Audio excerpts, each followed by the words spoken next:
Let's get started. This is the May 4th Planning Committee meeting of the Council. Today on the committee, our membership consists of Dan Hamill and Terry Bornman. We have three items this morning. The first one is a review of Planning and Community Development Department's 2015 and 16 current planning and permitting work program.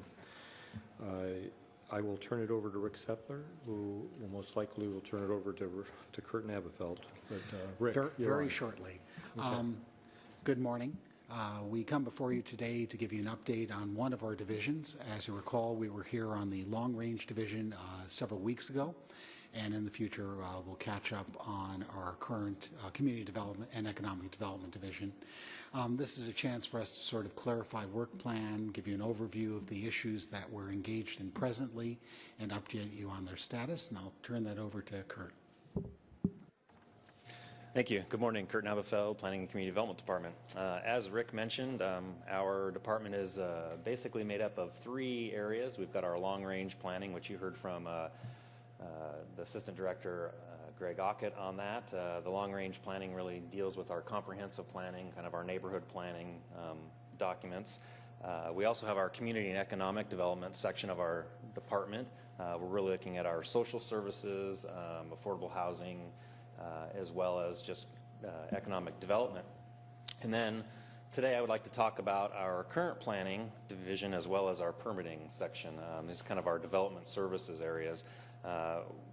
This group of folks deals with land use, zoning code administration, kind of the what can I do with my property, how close can I build to property lines, kind of the development regulations associated with it.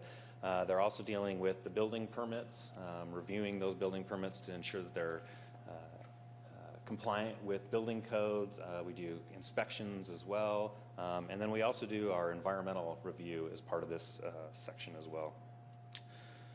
In our current planning group, kind of our key initiatives this year, we've obviously got the rental registration and safety inspection program, so getting that moving and up and running is one of our key initiatives. We're also looking at our subdivision update, and then we've got quite a few other little code updates that we're going to be working on through this year.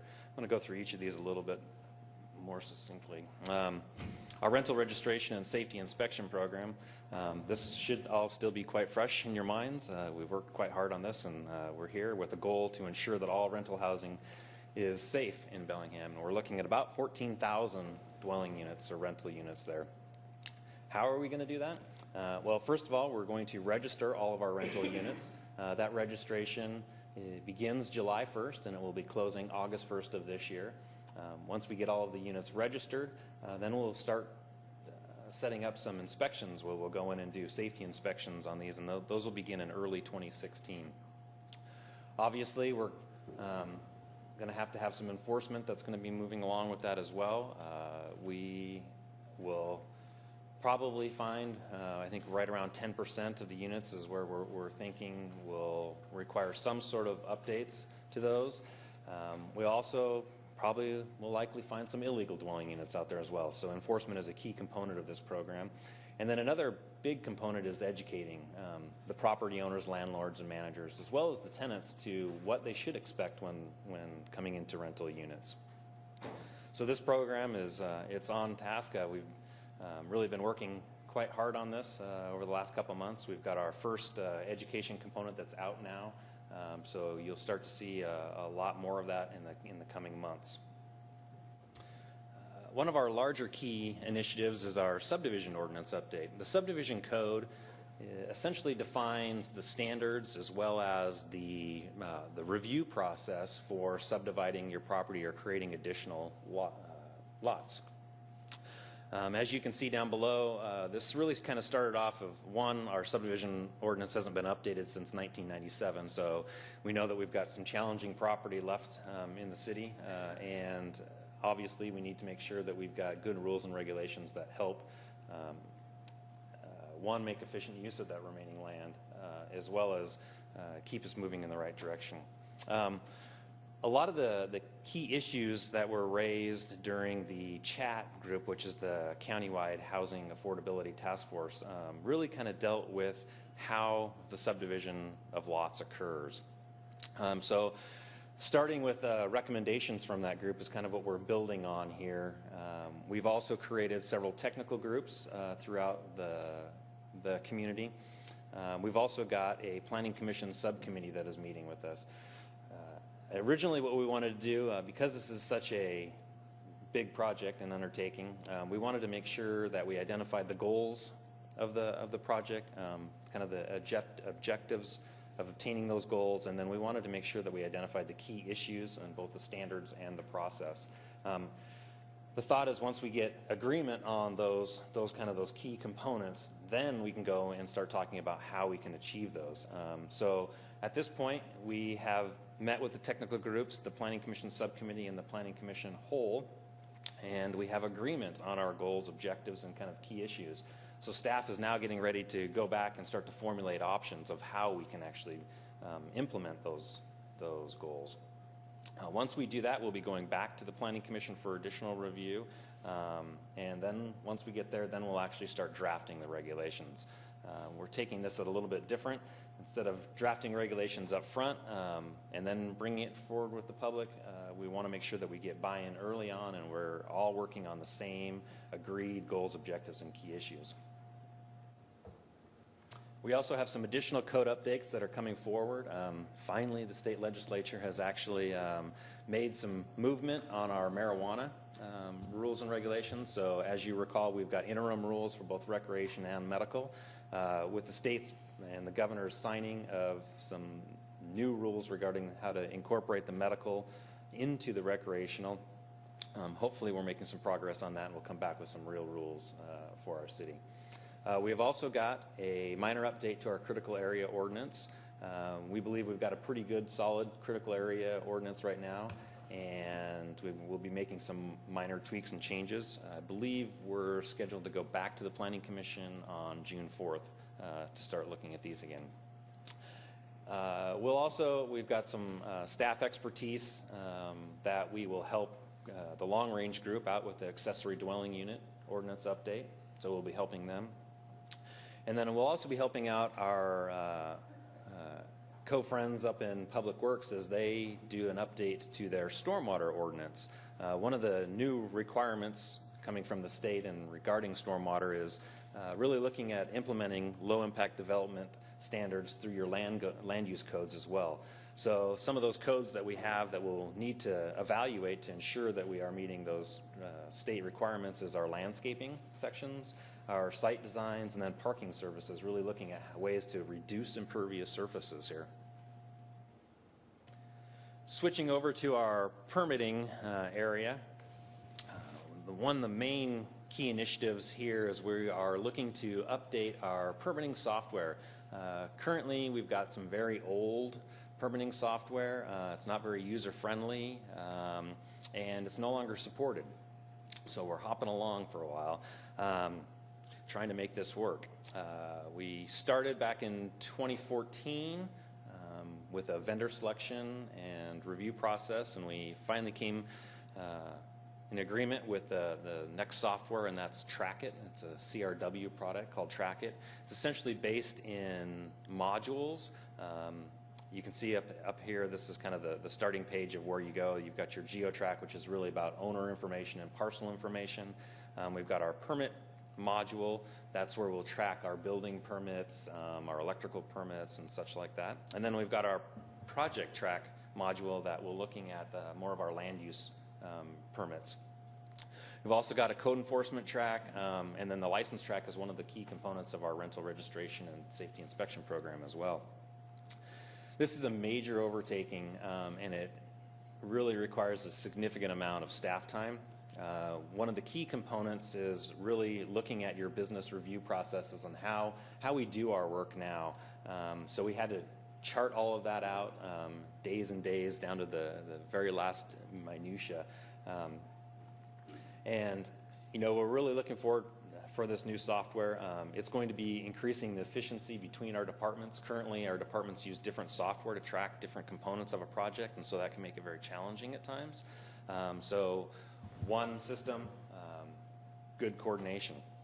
We're also looking to leverage our technology through here and the GIS for automation.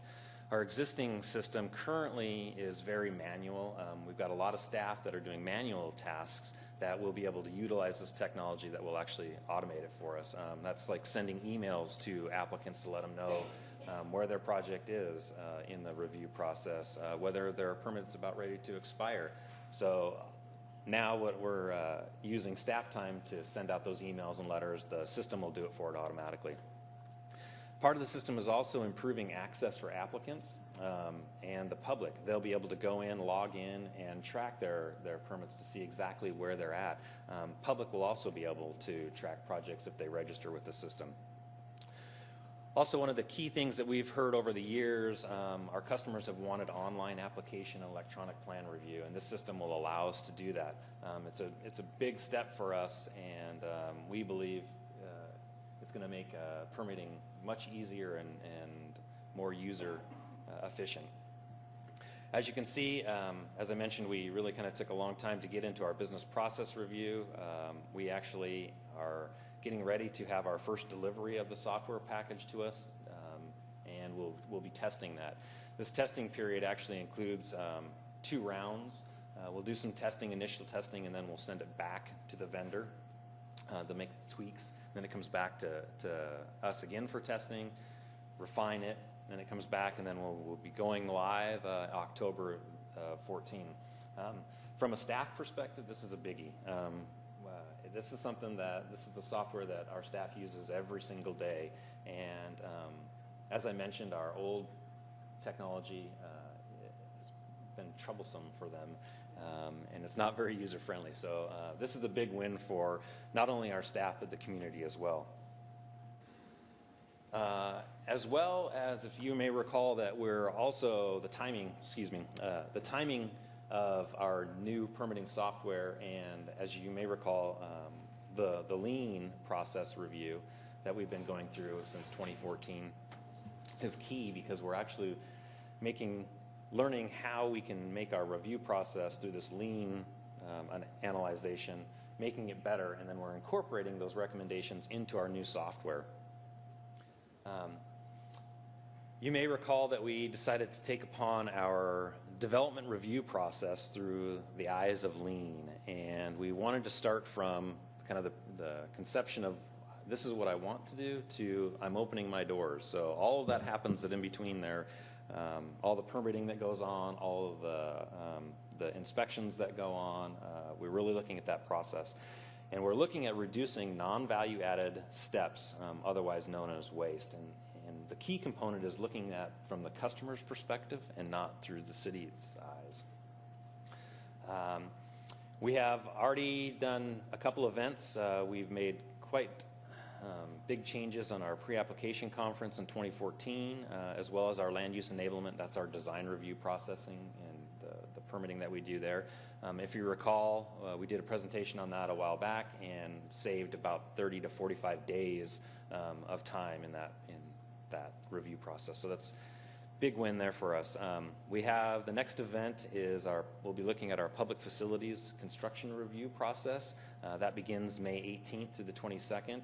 That's kind of the infrastructure where we've got the engineering drawings and our infrastructure review. Once we're done with that and have implemented those improvements, we will be moving on to our building permit and inspection process in late 2015, early 2016. Really, lean is about continuous process improvement, so this is something that the department is taking on wholeheartedly. We're looking at all the things that we do and trying to continually make it better. We also, part of the permitting group, we staff the permit center counter.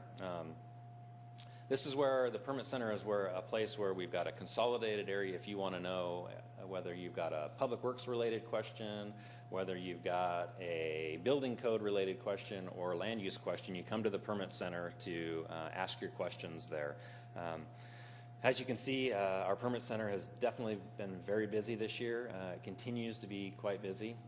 We actually had the busiest day recorded for walk-ins in February. In April, we had 1,200 people visit the permit center, with a year-to-date of just over 4,200 people visiting the permit center. We've also received about 2,200 phone calls. And this group has completed about 1,800 reviews, permit reviews, and that's just looking at building permits, whether it's multifamily, mixed use, commercial, industrial, all those types of permits. We've also reviewed 725 electrical permits. One unique thing about that is that of those 725, we've got a new program that we're trying to get out ahead. If you recall, I mentioned that our customers really wanted this online permitting. So we set up a pilot, and we've conducted or had 242 online electrical applications submitted and reviewed. That's 242 people that don't have to come down to City Hall anymore. They can do that right online, so big savings there. We continue to be very busy. We've had 27 pre-application conferences already this year. Those are a wide variety of different types of buildings. We've got our mixed-use buildings. We've got multifamily buildings. We've got quite a few single-family subdivisions that are just about ready to come online or going through review. I also included a chart here on our overall budget, our projected budget goal of about $171,000 every month. That's the green line there. So far, so good. We've got some good news here. We continue to be busy in this area. It's still relatively early. The construction industry can go up and down very quickly, but so far things are trending well, and we continue to be extremely busy. It was kind of a quick overview of our key initiatives, and I'm glad to answer any questions you may have. Thanks, Kurt. You know, it's really valuable, and I want to give appreciations to Rick to setting this up and giving us kind of a little bit of snippet on the three different facets of your department. I think it's a really important thing to do, and this has been very valuable. Thank you, Kurt. So opening up for questions, let's see, Dan? Kurt, thanks for the presentation. You had mentioned that that 10% of the 14,000 rental units would require updates. I'm just wondering what that would look like. I'll field that one. Based on experience in other similar programs in similar communities, they find that 10% do not pass the first inspection. Of those, 90% of that 10% can be brought into compliance, but the balance is about 1% of all of them will not comply, either inconsistent with zoning or building code or both. So typically we assume with 14,000 units, there'll be about 140 units plus or minus we'll find that we'll need to follow up on enforcement on at the end of the day. But that 140 units wouldn't be over 1 year, that would be over 3 years because we're doing a third each year. Thank you. Other questions or comments? I had a couple here.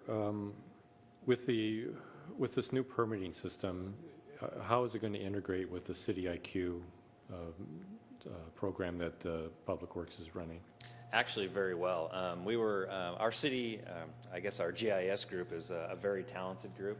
They do amazing work here, and so that was actually one of our concerns. Are we going to be too good for these guys? And actually what they do is they leverage our files and our work into their system, so it's actually going to work really, really well together. So everything that you have out now available through the City IQ, a vast majority of that will also be available through this permitting software. So it's a good mix together. That's great. That's great. And you were mentioning that there might be some changes in the critical areas ordinance. Just ballpark, what types of changes are you considering? Some of the main changes are actually making sure that we're in compliance with state law. There's been some recent changes in the DOE to how we do the wetland system ratings, and so our codes are not actually up to date with the new state codes in the rating systems. And so even though we utilize those rating systems, we need to make sure that our codes actually reflect that language. So that's kind of the main one that we're looking at right now. If I could follow up on that too, we did seek outside advice from an independent source. We asked the Department of Ecology to review the ordinance, and we asked FutureWise to review the ordinance. And the short response is we have a pretty good ordinance. There are some minor changes, as noted, that we need to be current with state-adopted standards, but there are no wholesale changes that were warranted. In essence, their comments said minor tweaks. I should note that critical area ordinance is an implementing reg, and the sole charge from the state is to ensure that our standards were established with best available science. and that was the charge that was reviewed too. And we're finding out that over the years we've been updating it as warranted, so we're pretty much keeping in track with that mandate. Okay. Dan? In your presentation, you'd mentioned that there was a pursuit of a reduction of non-value added components of the review process, and I'm just wondering how is that conducted? Is that done through client or customer interviews or focus groups, or how is that process done? Yeah, Lean is it's a great tool in evaluating your process, and what we do with our land use, what we ended up doing, or with all of these actually, is we've had some focus groups up front to talk, actually just listen to our customers, what works, what doesn't work. Sometimes that can be very challenging because you want to defend what doesn't work. But in this case, we went wide-eyed and open ears and listened to everything, and so we kind of utilized that input. And then what we do is we go and we sit down for several days and just really chart out exactly everything that we do. Everything from printing a button to typing an input into your computer to the payment. So we really evaluate each and every step. And then we go and look at those steps and say, are we adding value to the overall project? Or is it just something that we do because we've always done it that way? So there was a lot of, well, we've always done it ways that we just said, why? Why are we doing that? And it doesn't seem to be adding any value. So once you get all of those non-value steps out, hopefully that takes your review process from something like this and makes it down to a little bit like this. And that's exactly what we're finding here. So it's been a good overall project so far. Mr. Chair, Yes. Or- Kelly, President. you can call me anything you Whatever want. you are. And Dan's new, so he didn't get the presentation, I think, and the pictures on how you did your Kaizen event with, I don't know how many sticky notes on a wall down in the IT training room. It's a pretty elaborate process. And the point is not to make it faster for the sake of making it faster. The point is making it better, both for our capacity in being able to do our work and for a customer's satisfaction that they know everything that they have to do, and they do have to do it, is for a reason, and we can explain that. And so I'm going to commend, Jeff Thomas started this at my request, and obviously Rick is in tune with that, and I want to really congratulate Kurt on taking it himself and moving forward. And that might be something you'd be interested in understanding, how we're evaluating that, so you have confidence that we're trying to do a better thing. Thank you. If I could just add one part, I think it's right on. Kurt and his division have done an exemplary job. Just to clarify, this does not eliminate public process. No part of Lean is to reduce the public process. Actually, in design review, we added more public process, not reduce it. But it's our internal review processes that are being tracked. What we're really focusing on is what we do after the application comes in to get it back out to the public for review. And if we could save time on that and get better information, everyone wins. Agreed. One last question I had was for when we do a change over the permitting process in October and go live with that new program, are we basically, is it going to be cold turkey where we dump the old system, or are we going to be doing dual tracking for a short period of time? Cold turkey. We actually, what we're doing right now as part of the process is we're taking all of the data that we have in this existing system, and it's a conversion. So we're converting all of our stuff that we have now into the new system. So hopefully that all converts well. That's our first. Hopefully. Yeah, exactly. But as I mentioned, we've got a great team working on this, and so far it looks really promising. So, Michael? Yeah, thanks. I want to go to the Kaizen process. When the Kaizen process was done for design review, it was supposed to be, as you say, mostly for our internal processes, so we don't make unnecessary steps internally.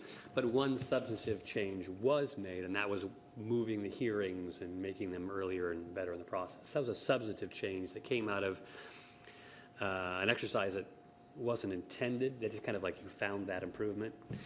With regard to the subdivision ordinance, is there any anticipation that something substantive will be identified that might change in subdivisions, or does it look like it's really just going to be those internal procedures that will be streamlined?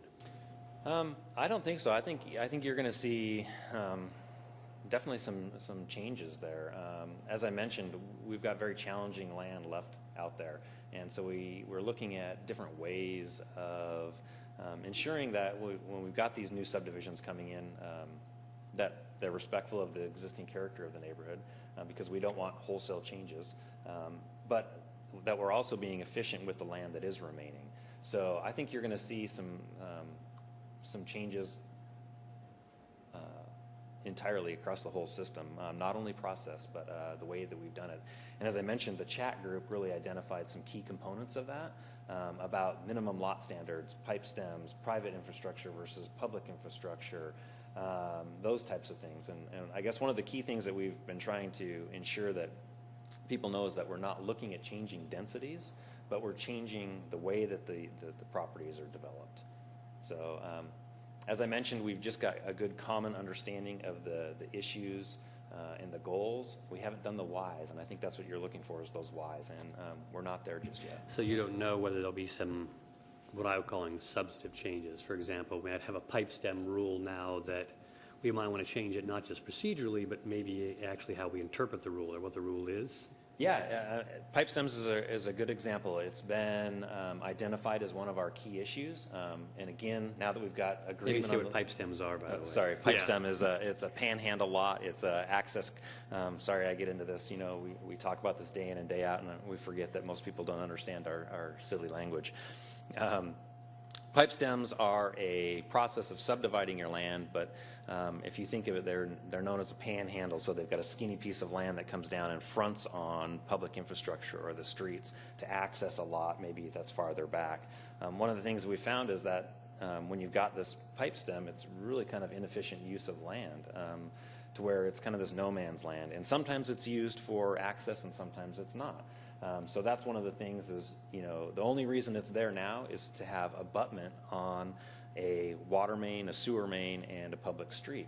Are there other ways of providing that abutment?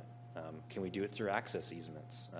Maybe that's the way, instead of having this imaginary path of land that goes through another piece of property. So again, that's one of the issues that's been raised. We've all agreed upon them at this point. How we go about addressing that is to come. Okay. Kurt, thank you very much for your presentation and answering our questions. We'll just report out tonight with that. So we have 3 items. The second item this morning is the consideration of amendments to the Samish Neighborhood Plan and Bellingham Municipal Code to rezone Area 9 of the Samish neighborhood from commercial planned, non-retail, to commercial planned. We had a public hearing on April 13th and received comments. We referred it to Planning Committee for further discussion, and that's what our work session is going to be about this morning. Presenting, let's see, who wants to start here? Would it be Lisa? I wasn't planning on representing the PowerPoint from the public hearing, but I could just summarize. The Area 9 proposal is to rezone the property from its existing commercial planned non-retail, which means it has a non-retail restriction, to commercial planned with residential uses permitted outright, which means that residential uses don't have to be combined with another use on the list. Okay. Okay, we will be looking for a recommendation from our committee this morning. One thing I was interested, though, in, Lisa, is there were public comments that were given on April 13th. Do you have any responses to some of the comments that were provided that you might have been tracking from that evening? And I'm going to ask on both of these, you know, both the second rezone application as well. Not specifically at this time. I mean, we've sort of been responding to them throughout the past year. I feel like there's a little. Yeah, there's a little reverb. Marie, can you tune tune her down a little bit? Throughout the docket process and then the rezone process, it's been a lot of the same public comments related to traffic, and Chris Como is here if you do have specific traffic questions, but he did a high-level analysis and can respond to that. Also, there were, a lot of concerns about the impacts on the surrounding neighborhood, and we feel like the planned designation provides protection to the neighborhood that the project would fit in. And as well, if it's a multifamily project, and then it also goes through multifamily design review. So those are some of our responses to the concerns about traffic and impact on its surroundings. Okay, and just to be clear, this is the project, we had two very similar ones, very close to one another. Area 9 is the one on the west side of Samish Way. This is the undeveloped property, and I can pull up the map if that would be helpful, the site map. Possibly. It depends on what kind of questions or discussions we have. So I'll turn it over to the committee in terms of if you have any questions or thoughts. Dan? What is the capacity for housing units for multifamily for this property? With the commercial plan designation, there is no density limit on that, but the applicant has indicated, has done some preliminary site analysis and with the site constraints and some of the requirements in the planned commercial district. He's looking at, I believe, somewhere between 40 and 60 units. Thank you. Nothing? Okay. Michael? Lisa, you said there are no density limits if it's for the residential use. Are there any height limits? Is it? I mean, this is a rezoning decision. It's not a project approval. So I mean, it's not going to happen. But could you put in an 8-story tall building and put in 300 units, or is there like some statutory reason why the numbers might be limited? There is a height restriction. No structure shall exceed 35 feet when within 100 feet of the site plan boundary line adjacent to a residential general use type area. So we did look at that as staff, and that pretty much takes care of the site as far as the 35 feet. Michael? If you add the residential uses permitted outright language, I've got the right proposal, right? That's for both single and multifamily. Is there any specification on that? Could this property, in a certain sense, be underbuilt with 2 houses? No, that's for multifamily. If you look at the restrictions in the planned designation, it doesn't permit single family necessarily. I believe that you can do 1 or 2 single family, but that obviously wouldn't pencil out for the property owner. Okay. I guess I had one question, just in the sense of some of the comments that I've heard, and I haven't been able to go and really go back on this since the public hearing. What's the staff response in terms of the issue of whether or not this is actually considered to be a spot rezone versus just a straight-on rezone application? Well, this particular site already has a planned commercial zone. So we don't see this as a spot rezone. They're looking to remove the non-retail restriction, opening up some of the uses for that site. It's a long-standing, undeveloped site with its current zoning as a commercial planned district. So we see it as facilitating development on an infill site. Okay. Any other questions? Dan? I apologize for being new and still asking freshman questions, but I'm trying to understand how it works in terms of bike lanes, sidewalks, amenities that would encourage non-motor transportation usage. Who pays for that? How does that work in a proposal like this? Well, obviously, our transportation planner could probably answer that in more detail, but there is a transportation concurrency requirement with this project, so they would be looking at the fees and any offsetting transportation mitigation requirements that would be required.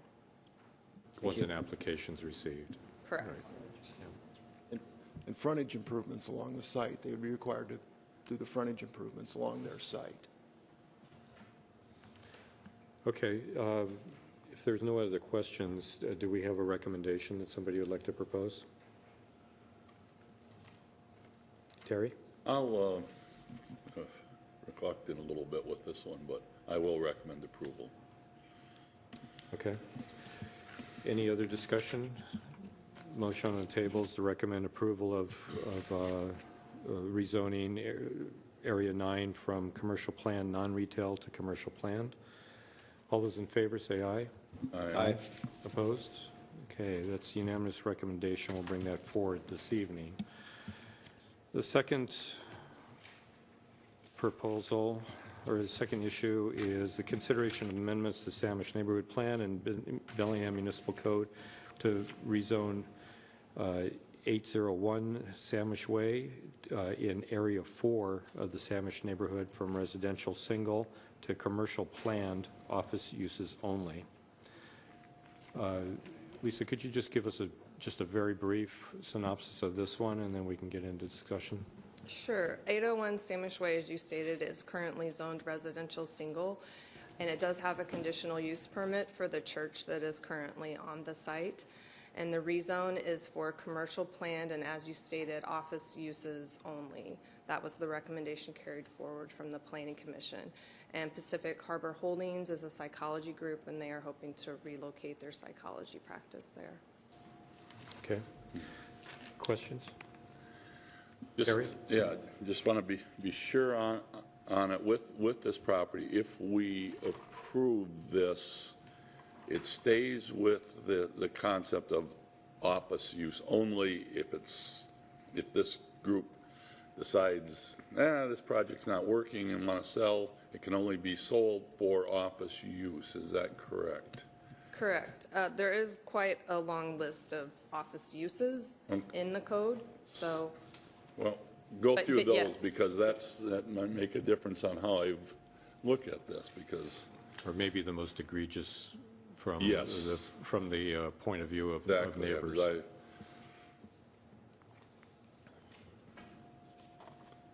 Okay, banks and other financial institutions, except those which provide automotive drive-up service. Other financial establishments such as stock brokerages, security exchanges, investment companies, insurance establishments including carriers, agents, and brokers, real estate offices, law offices, medical offices, advertising agencies, consumer credit reporting and collection agencies, computer and data processing service establishments, detective agencies, management consultant and public relations service establishments, membership organizations such as Labor Union, Chamber of Commerce, engineering, architectural, and surveying services, accounting and bookkeeping services, public offices, travel agencies, and uses similar to the above.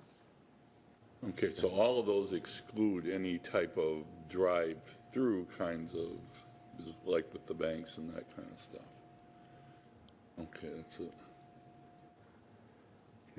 Michael? Kind of a similar question to the last one. I'm going to assume that the church is gone, right, and is sometime in the future, and someone wants to put it in office use. What are the physical restrictions on the use of that property? Again, are there height limits? Are there lot coverage issues? What is the outer bounds that can be put in for an insurance agency, for example, at some time in 15 years, if the new zoning is adopted? Well, as far as the height, it would be the same restriction that I cited for Area 9, the 35 feet. Setbacks or lot coverage rules? Yes. For those sort of commercial uses? I'm sorry? For those sort of commercial uses, what are the setbacks and or lot coverage rules?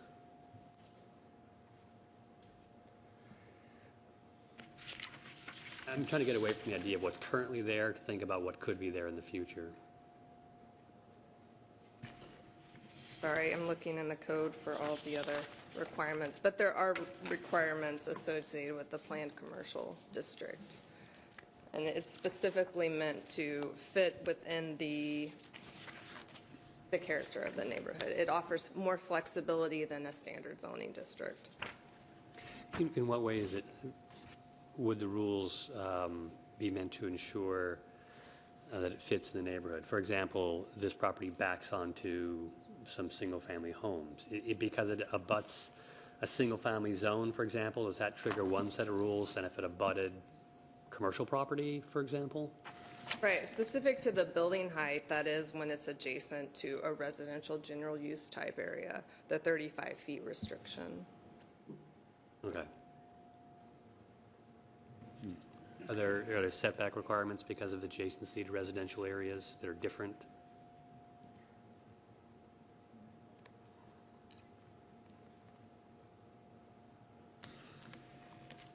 We're not seeing specific setback requirements. Can I ask one more question? Yeah.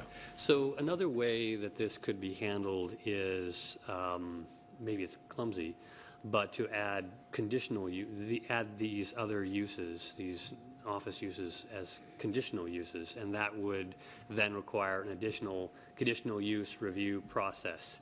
It's kind of cumbersome, but was that alternative considered, and does that work, or is that a misuse of conditional use? In other words, you could add these as conditional rather than as outright permitted uses.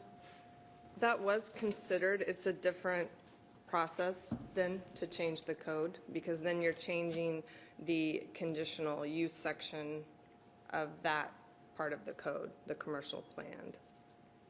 Well, so for example, the church was allowed as a conditional use, and when the church was granted its permit 20 years ago or whatever, presumably there was a review so that the church, as it was cited, all these particular project level issues were dealt with. Again, we're doing a rezone now, but one way that we could right now ensure that there was a project level review is by making them conditional use. Again, was that discussed? I'm not sure this is, what I'm suggesting is a good idea, but I want to know if it was evaluated. I think when we went through this, we tried all of these methods to figure out how to accommodate this use, and what we came down to was that the proposed rezone is the best way to accommodate this office use and limit it to office uses in the future, rather than trying to manipulate the code to make it a conditional use. This is the cleanest way to do it.